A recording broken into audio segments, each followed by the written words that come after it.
Hello students, today we are going to study about the rest of the cell organelles.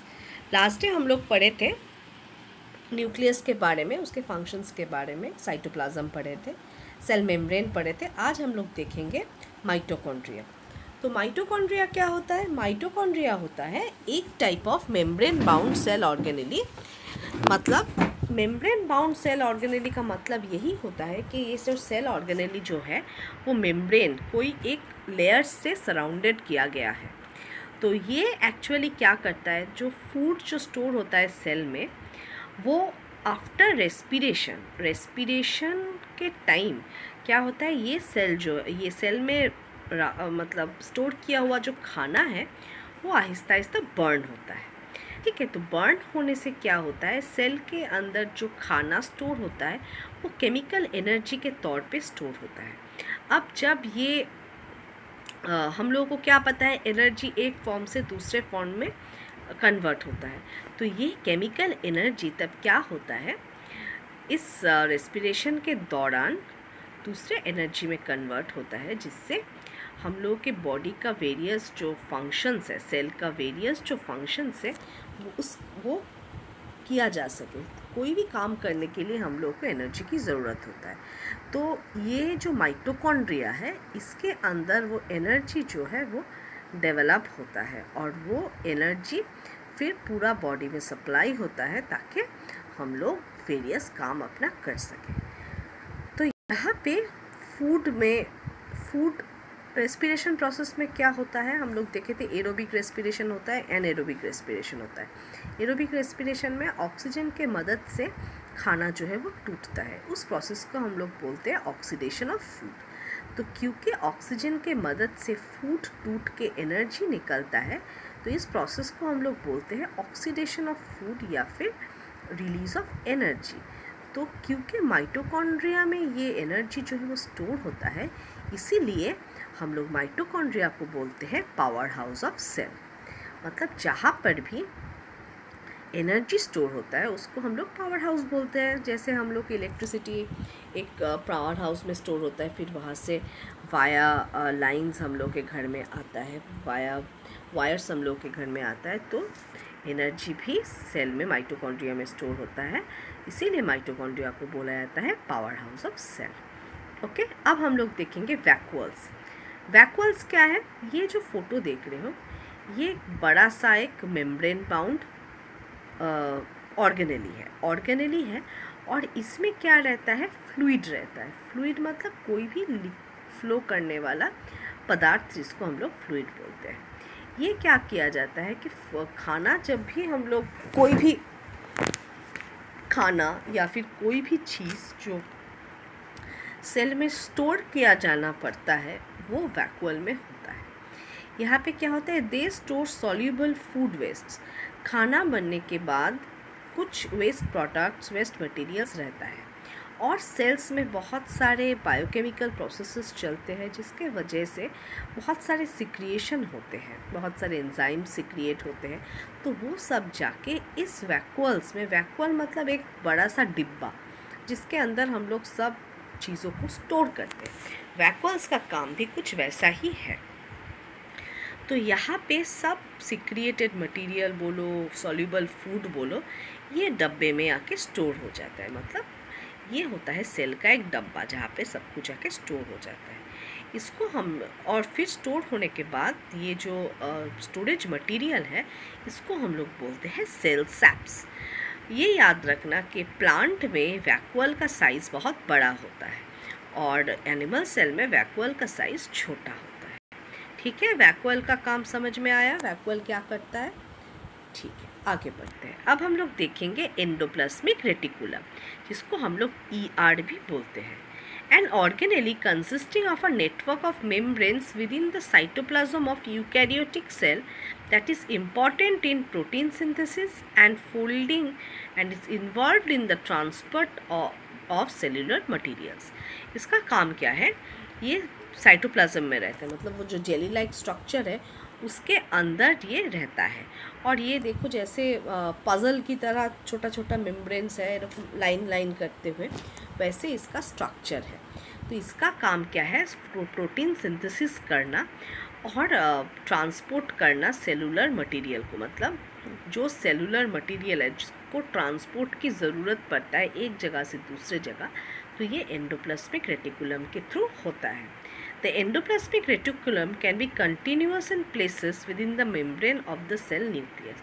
Continuous मतलब पूरा एकदम, कहीं पे कोई भी ब्रेक नहीं है, कंटिन्यूअसली एंडोप्लाज्मिक रेटिकुलम। जैसे देखो नीचे वाला जो पोर्शन है वहाँ पे देखो पूरा एकदम कंटिन्यूअसली वो बैठा है, न्यूक्लियस के आसपास एकदम कंटिन्यूअसली वो चलता रहता है, न्यूक्लियस को कवर करते हुए, बॉर्डर करते हुए। और एंडोप्लाज्मिक रेटिकुलम का दो भाग है, एक रफ एंडोप्लाज्मिक रेटिकुलम और दूसरा है स्मूथ एंडोप्लाज्मिक रेटिकुलम। ये सब चीज़ें हम लोग फिर से पढ़ेंगे इन डिटेल जब हम लोग हायर क्लासेस में जाएंगे। फ़िलहाल के लिए इतना ही याद रखना, ये प्रोटीन सिंथेसिस में काम करता है, ये कंटिन्यूअस है नियर द न्यूक्लियस। इसका दो भाग है, एक है रफ ईआर और दूसरा है स्मूथ ईआर। ठीक है, अब हम लोग देखेंगे राइबोसोम्स। राइबोसोम्स फोटो में देख रहे हो, साइटोप्लाज्म है, सेल का एक फोटो है, साइटोप्लाज्म है, न्यूक्लियस है, सेल मेम्ब्रेन है, और उसके अंदर देखो छोटा छोटा बॉल जो स्ट्रक्चर है ब्लू कलर का, वो राइबोसोम्स है। राइबोसोम्स क्या है? They are small granular structure scattered in cytoplasm. Here protein synthesis is done. Cytoplasm में जगह जगह पे ऐसे छोटा छोटा पोर्स की तरह, छोटा छोटा बॉल्स की तरह स्ट्रक्चर बना हुआ रहता है। उसका काम क्या है? प्रोटीन सिंथेसिस करना।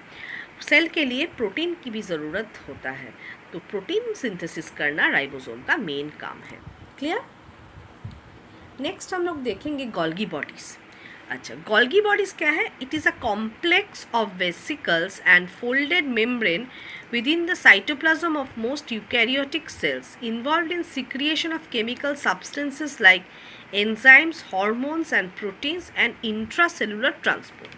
गोल्गी बॉडी देखो, वो जो फोटो तुम लोग देख रहे हो वहाँ पे जो एक फोल्ड किया हुआ वेसिकल्स है, ऐसे करके फोल्ड किया हुआ ऐसे करके जो वेसिकल्स है वो है गोल्गी बॉडी। गोल्गी बॉडी का काम है, ये generally most of the eukaryotic cells में रहता है। यूकैरियोटिक सेल्स मतलब वेल डेवलप्ड सेल्स जिसके अंदर इंपॉर्टेंट सेल ऑर्गेनेलिस प्रेजेंट है, उसको हम लोग यूकैरियोटिक सेल्स बोलते हैं। यूकैरियोटिक सेल्स और प्रोकैरियोटिक सेल्स हम लोग चैप्टर के एंड में पढ़ेंगे।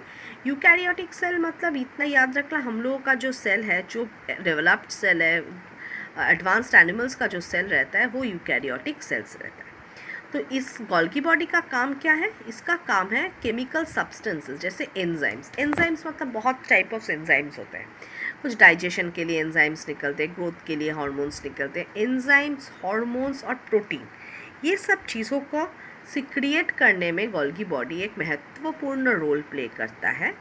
और इंट्रासेलुलर ट्रांसपोर्ट मतलब एक सेल से दूसरे सेल में किसी पदार्थ को अगर पहुंचाना पड़ता है तो ये गोल्गी बॉडीज़ के थ्रू ही होता है।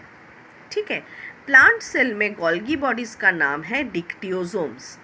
एनिमल बॉडी में इसको गोल्गी अपैरेटस बोलते हैं या फिर गोल्गी बॉडीज़ बोलते हैं, और प्लांट्स में इसको बोला जाता है डिक्टियोसोम्स। क्लियर?